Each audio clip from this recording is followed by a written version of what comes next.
அனைவருக்கும் வணக்கம். இன்றைக்கி நம்ம 2ஆம் பருவ தொகுத்தறிவு தேர்வு 7ஆம் வகுப்பு அறிவியல் விடை குறிப்பு பார்க்கலாம். 1 கெல்வின், 2 37 டிகிரி செல்சியஸ், 3 அம்மீட்டர், 4 பசுஞ்சாணம் உயிரி வாயுவாவது, 5 துருவ பனிக்குமிழ்கள் உருகுவது, 6 உட்கரு, 7 செல் நுண்ணுறுப்பு, 8 பேருலகம், 9 விட்டேக்கர், 10 எளிய கூட்டல்.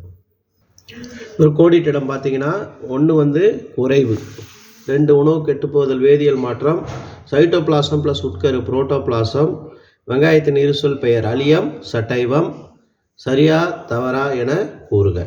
ஃபர்ஸ்ட் ஒன் சரி, ரெண்டாவது மின்னோட்டத்தை ஏ என்ற குறியீட்டால் குறிப்பிடுகிறோம், தவறு ஐ என்று வரணும். மனிதன் வயிறு ஒரு உறுப்பாகும், சரி.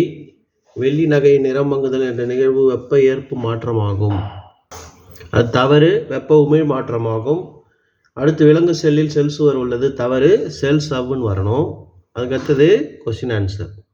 பொறுத்துக. மருத்துவ வெப்பநிலை மானி, மனிதனின் உடல் வெப்பநிலை 37 டிகிரி செல்சியஸ். அதுக்கப்புறம் மருத்துவ வெப்பநிலை மானி உதறுதல், மனித வெப்பநிலை 37 டிகிரி செல்சியஸ். வெப்பமாற்றல் நீரின் கொதிநிலை 100 டிகிரி செல்சியஸ்.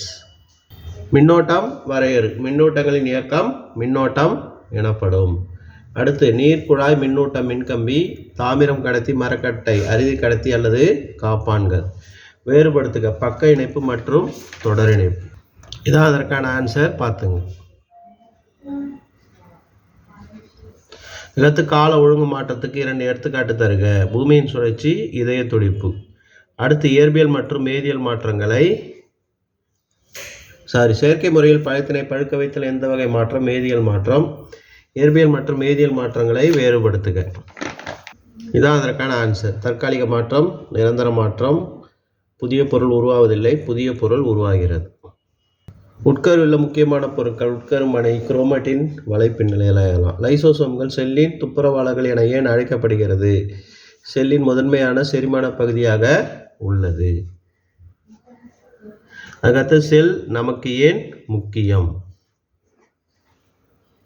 செல் உயிரினங்களின் அடிப்படை மற்றும் கட்டுமான பொருளாகும். அதுக்கடுத்து வகைப்பாட்டியல் வரையறு. உயிரினங்களின் பண்புகள் ஒற்றுமை மற்றும் வேற்றுமை அடிப்படையாக கொண்டது.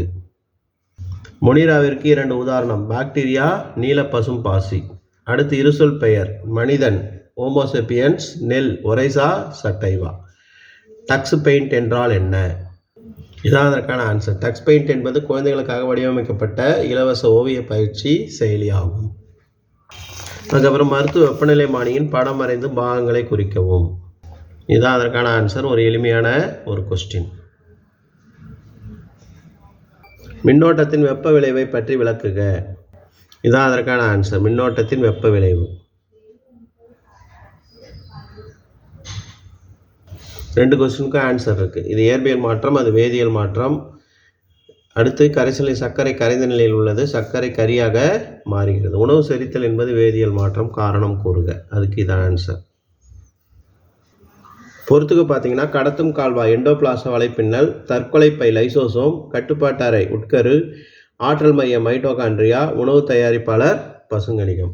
அடுத்து இது ஒரு எளிமையான ஒரு கேள்வி. இது என்னென்ன உலகம்னு ஏறணும்? தாவர உலகம் மொனிரா, புரோட்டிஸ்டா, விலங்குலகம் பூஞ்சைகள். இது போன்ற வினாத்தாளி ஆன்சரையும் பார்க்க சேனலை சப்ஸ்கிரைப் பண்ணிங்க. தேங்க்யூ.